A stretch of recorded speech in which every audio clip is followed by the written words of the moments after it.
This tutorial will show you how to take apart an Xbox 360 controller for customizing purposes.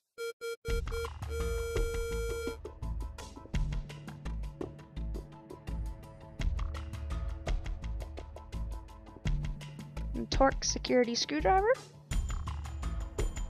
some needle nose pliers, a small Phillips screwdriver,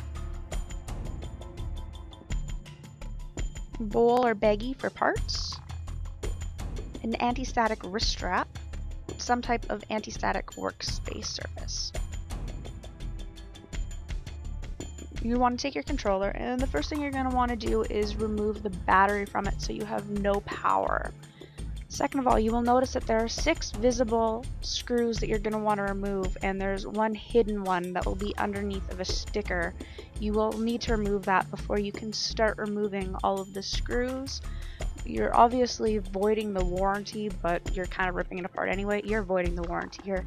So remove all of those screws. There will be 7 in total, and once those are all out, you'll be ready to go.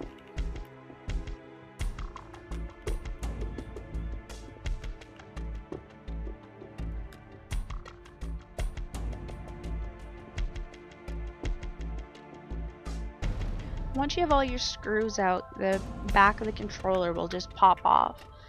Be careful, sometimes the vibrating packs kind of fly out and whatnot, but you should be okay. They're usually in there pretty good. You'll want to remove them, it's just easier to work with. When you remove them, do not pull by the cables, you want to pull by the actual connector. It just causes extra work if you rip out those cords. From here, you can actually take out their board.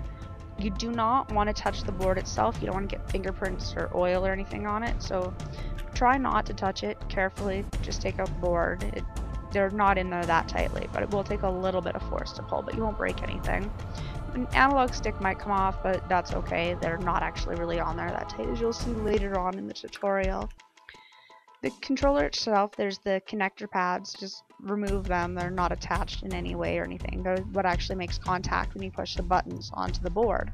So once again, try not to get fingerprints on the contact points. The buttons will just fall out. Just flip them out and you'll get a handful of buttons. Nothing too special about them or anything. You can customize them later on. But don't forget to take out the player ring as well. It sometimes gets painted if you forget about it. As for the bumpers, they come out, you got a little piece of trim there, and you got your bumpers as well. You can separate them, paint them.